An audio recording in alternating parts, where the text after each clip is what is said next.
Hello, and welcome back for another edition of Safe and Sound. I'm your host, Doug Bolnick, from the St. Charles County Department of Community Health and the Environment. On today's program, we're taking a closer look at programs and agencies working to make St. Charles County healthier. When disaster strikes, those in our community are among the first to lend their support. To help out in a public health emergency, our county's Medical Reserve Corps volunteers will assist that response. We'll hear from Regional Response Planner Cody Minks about this program. St. Charles County's Department of Community Health and the Environment ensures the health and well-being of the people, pets, and businesses within our community. The department's director, Hope Woodson, will join me to talk about a few things the department has done to make our lives better. After that overview, we'll take a closer look at Health Department when Alison Tucker describes the services provided by the Immunization and STD clinics. Another division within the Department of Community Health and the Environment is the Division of Humane Services. Director Teresa Williams and I will discuss the successful sterile fail program that controls wild cat populations. Then, we'll join Ed Zayadich from the Division of Environmental Health and Protection as he inspects area pools for safety and sanitation. But first, there's been a tremendous increase in the use of prescription painkillers and illegal opioid drugs across the country. A recent study by the Centers for Disease Control and Prevention stated that overdose deaths from these drugs have increased threefold since 1999. Assistant Chief Steve Brown from Central County Fire and Rescue joins me now to explain what his department is doing to help minimize this in our community. Steve, welcome back to Safe and Sound. Thanks for coming. Thanks for having me, Doug. Recently, Central County Fire and Rescue Department instituted a new program to counteract all of the issues that we've been having. What is that and why do you do it? Well, we just got naloxone, or otherwise known as Narcan, on all of our trucks in the district. We're one of the first BLS providers to carry the drug to help counteract opiate overdoses. And what exactly triggered the interest in doing this? What made you think about this? Well, the rules in the state just recently changed that allow BLS providers to be able to administer the drug. It's been available to ALS providers for many, many years and has saved countless lives, but now we're able to use it and administer it and provide it to our citizens. And how does Narcan work? Narcan is a drug that we give intranasally, and it counteracts the opioid activation in the system, which usually typically has a person go into respiratory arrest. It blocks that reaction and allows them to start breathing on their own again. If someone were to suspect a possible overdose, what exactly can they do to help, and what specific would your organization like to know? Well, if the caller would let the dispatcher know when they call 911 that it is a suspected drug overdose, it allows all the emergency responders to prepare before they get there. But that way we get on the scene and we're able to know what we're handling and be able to diagnose and treat. And if someone were interested in learning more about how this program is being enacted or wanted to know more about what you're doing, where could they find some more information? They can go to our website at centralcountyfire.org and look up all the information on this program. Thanks so much, Assistant Chief Brown, for letting us know about this important service. Thank you, Doug. The St. Charles County Medical Reserve Corps is a volunteer-based unit formed to assist in a large-scale disaster or community-wide emergency. Regional Response Planner Cody Minks will let us know more about this program. The Medical Reserve Corps is a nationwide network of community-based volunteer units, and locally is sponsored by the St. Charles Department of Community Health and the Environment. An MRC unit would be activated if there's a natural disaster such as a tornado or a flood, or a natural or man-made release of a biological agent, or even in the event of an influenza pandemic. As a member of the Medical Reserve Corps, you do not need any medical or clinical background. As a member of the Medical Reserve Corps, you could play one of many roles in an event, a disaster, such as dispensing medication and public communication, providing any other logistical needs that we may need. If you are an individual who doesn't have a clinical background or are unfamiliar with an MRC, we offer numerous trainings, offerings from FEMA, psychological first aid, just to name a few. And then we also offer opportunities to participate in our county exercise as far as testing our capabilities of how we respond in an actual event. If an individual wants to join our local MRC, they can go to our website or call us here at 636-949-7400. Thanks, Cody, for letting viewers know how they can put their knowledge and skills to use in helping our community. Stay tuned after this break when we learn more ways to help keep our community safe and sound. Hey, Hard, what's this? That's my resignation letter. You're resigning. Why? Because you're constantly ignoring me. You're half as active as you used to be, and you get stuff like this. You've been putting me under a lot of pressure lately. That's why I'm ready to quit. I forgot. I'll do better. Please, don't quit on me. Okay, but remember, it's not what you say, it's what you do. Listen to your heart. Don't let it quit on you. Let's go for a walk. Uncontrolled high blood pressure could lead to a stroke, heart attack, or death. Get yours to a healthy range before it's too late.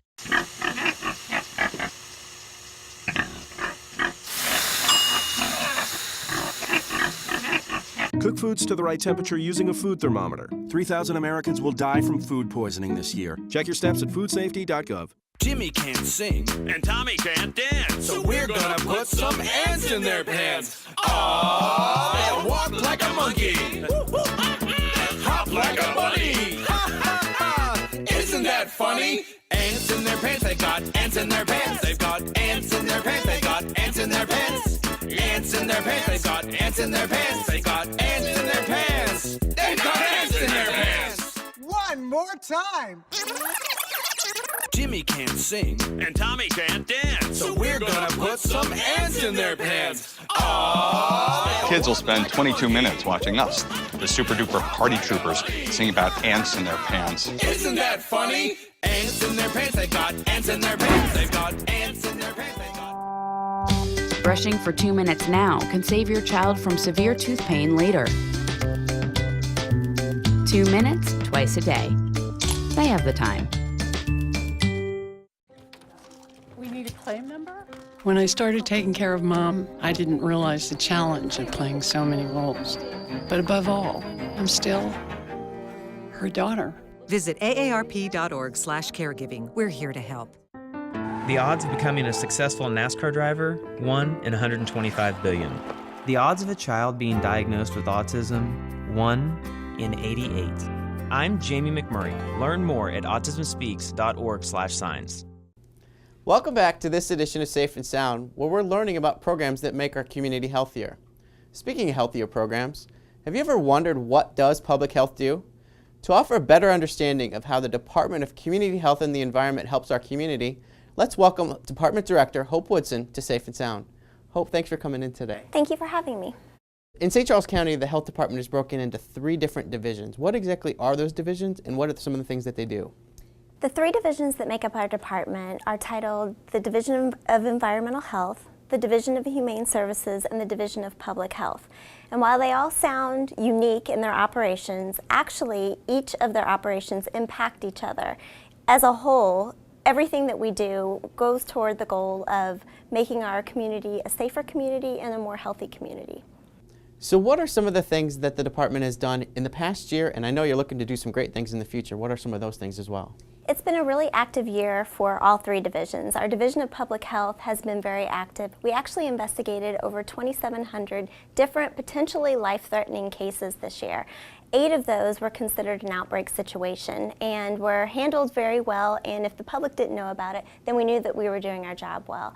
We also gave over 12,000 immunizations in our immunization program, and that's to both children and adults. We saw over 2,000 clients in our STD clinic, as well as served 1,900 families per month in our WIC department. In our Division of Humane Services, it's been a very exciting year. One thing that's very near and dear to our heart is the adoption of our animals, and we were able to place 2,700 animals in loving homes. We were also able to locate 700 different lost and missing pets back to their rightful owners, which is a huge accomplishment for us.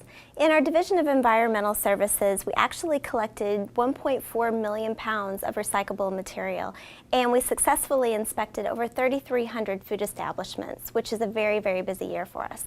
That's a lot of information, and people may not have picked up on it. Is there a way that they could find out more information, either a website or a phone number to call? The best way to reach out to us and to find out all of our stats and data is to go to our website.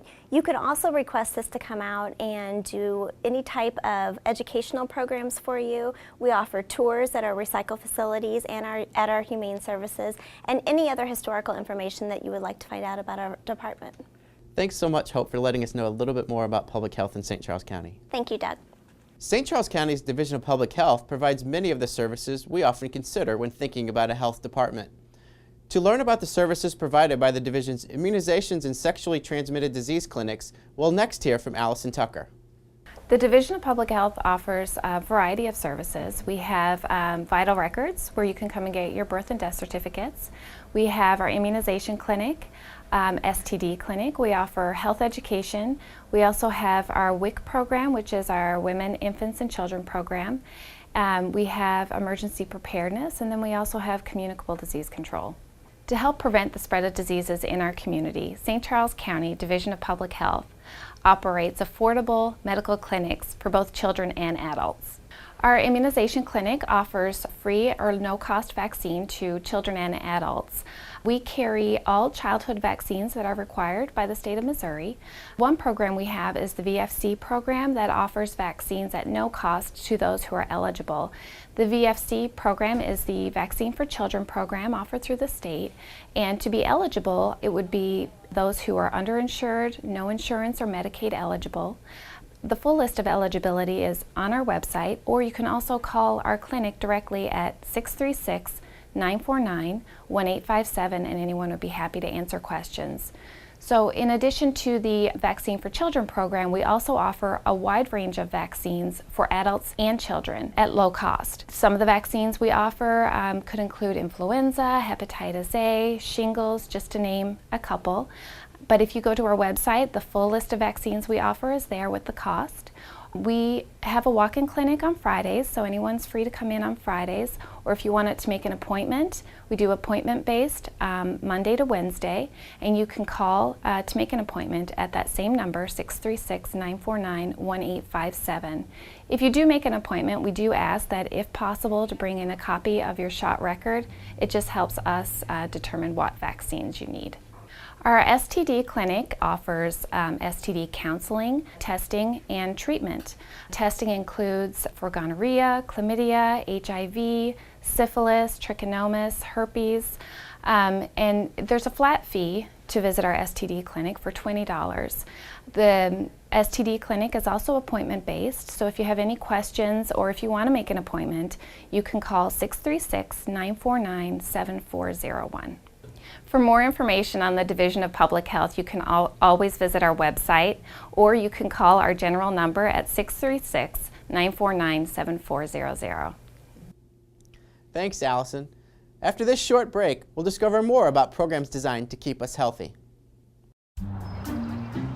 Don't worry, 74 people were picked before me in the NFL draft. To fight childhood obesity, United Way and the NFL are helping kids play more. To donate or volunteer, go to unitedway.org/play60. Now I get it. The average text takes your eyes off the road for nearly 5 seconds. Stop the texts. Stop the wrecks. Visit us at stoptextstoprex.org.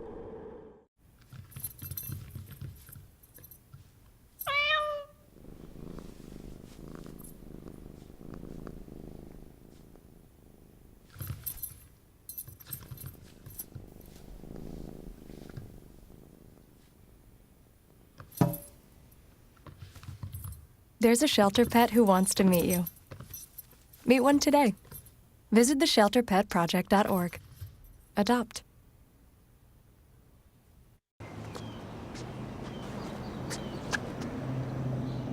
Here is my handle and here is my spout.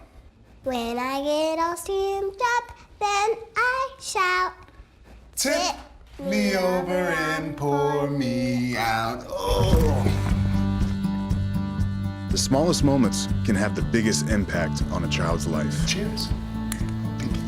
Take time to be a dad today.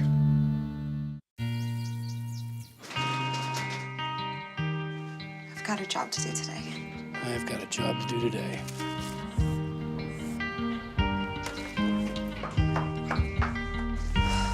Have a good first day at work, Mom. Your donations to Goodwill fund job training programs right in your community. Feels good to start fresh, right? Sure does. And like that, you're a job creator.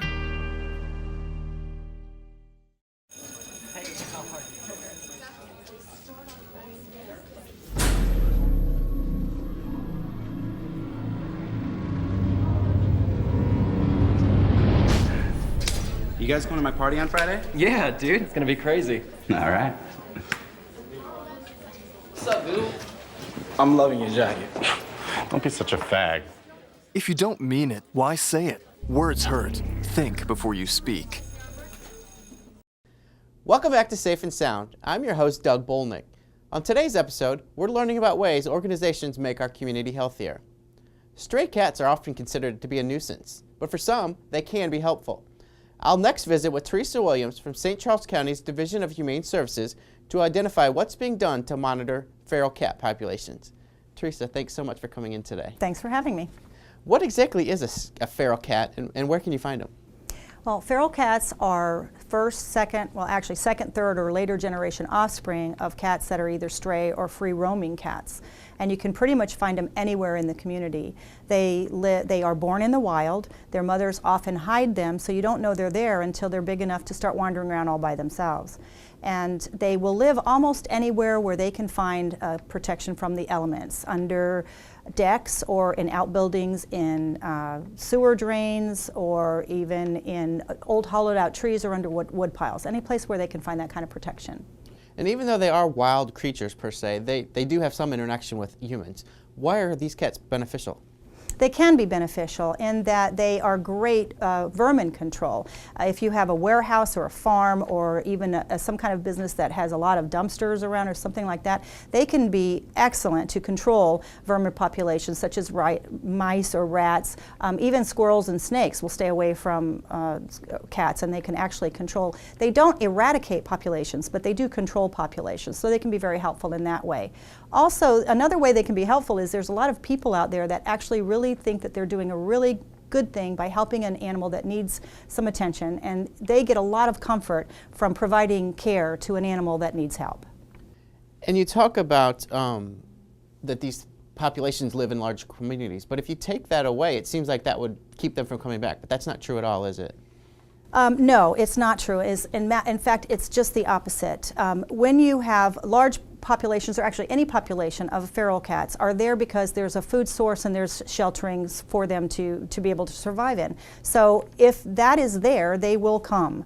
So if you eradicate that particular population, all you're doing is creating what we call the vacuum effect. Then other animals will move into that area, and then we start that cycle all over again. We remove the animals, there's no other option but to put them to sleep, and then we start it all over again. You get more animals, we remove them, and it's just a vicious cycle.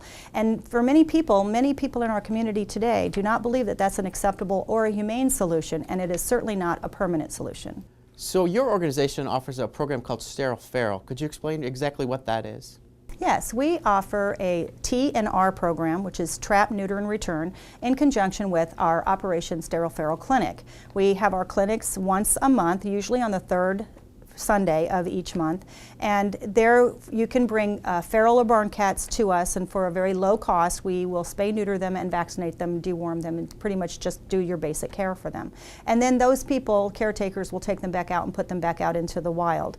And what happens by doing this is we've created a actual beginning of a solution, because these animals will no longer reproduce, and that particular territory that animal came from is now being held, and the population actually stabilized, so they won't longer reproduce. We're not going to get those kittens, and they will inundate the shelter in a very early period of time. Very early in the spring we start getting all these kittens, and the population in the shelters just skyrocket all spring and summer, and largely as a result of feral cats. So when we have all of those kittens in the shelter, we can adopt out fewer adults. There's shelters everywhere that are inundated. Everybody has the same problem, and as a result, we have a high adoption rate of kittens, but we have lower adoption rate of adult cats. We also have a larger euthanasia rate because we just can't adopt out that many animals. There's just too many of them. There's not enough homes. And if someone wanted to learn more about this program, where could they go? They could go to the county website and go to the Adoption Center website, and also the other website would be metroanimal.org for even more information on feral cats. Well, thanks, Teresa, for letting us know about those programs. We really appreciate it. Thank you. Public swimming pools offer a great opportunity for fun. Helping to maintain proper sanitation at these facilities is the responsibility of the St. Charles County's Division of Environmental Health and Protection. Let's join Ed Zayadich on a facility inspection. Swimming pool inspection is a group of control measures that St. Charles County Environmental Health Department takes for the public and semi-public pool in order to ensure quality of the water and safety of swimmers in season and out of season. A priority of swimming pool inspection is to take the place in a facility that's mostly in use and to prevent spreading of recreation water illnesses like Cryptosporidium or Giardia sp. Those are diseases that can be transferred through the water, just inhaling it or drinking the water from the pool. So we have to be sure that is covered and water inside the pool is safe and it will kill any residue of those microorganisms. Inspection entails 32 checkpoints that we try to enforce. Our code requires us to introduce ourselves to the management when we approach the facility and trying to check what is the current status of the pool. Is the pool open or closed? And then after introduction, we proceed to 32 checkpoints, checking the physical and chemical conditions of the pool, and also checking the training and education of the providers and maintenance crew of the pool. 32 inspection checkpoint is pretty much for the safety equipment, for equipment, the operating equipment, for condition of the pool, decking, cupping, quality of the water, and chemistry of the water too. As a St. Charles County Pool Code requires us to do minimal 2 inspections per calendar year. Unfortunately, we don't cover all St. Charles County, but of everything we cover, we do at least twice for the physical quality and chemistry of the pools. As season starts, we try to do that more frequently, but during the year at least minimum twice for the basic sanitation and quality. Swimming pools are not given scores, they have a pass or fail. The passing of this inspection, we mark it on an inspection report that they have to post and they have to have for the public view. There will be a mark as a P, there is a square on the inspection report that says that. Or if they fail, there is a F sign that we put on and that also marks as a failure. Failure doesn't mean the pool is dangerous, it means just that there is some insufficiency with the code that they have to correct in a certain amount of time. If some of the tenants or guests of the pool or have some questions about the cleanliness, we do encourage them to call us. Our phone number that they can contact us is an emergency contact line. It's 636-949-1800. And we do encourage people to call us. Reason why is we cannot be really on every place every time, but people are guests and they're here. And anytime they see anything that might be irregular, we really encourage them to call us and let us know so we will do intervention if it's needed. Thanks, Ed, for showing us what it takes to run a safe and sound pool.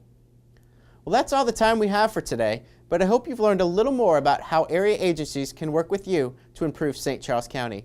Please join me next time when we'll discover new ways to keep your family safe and sound.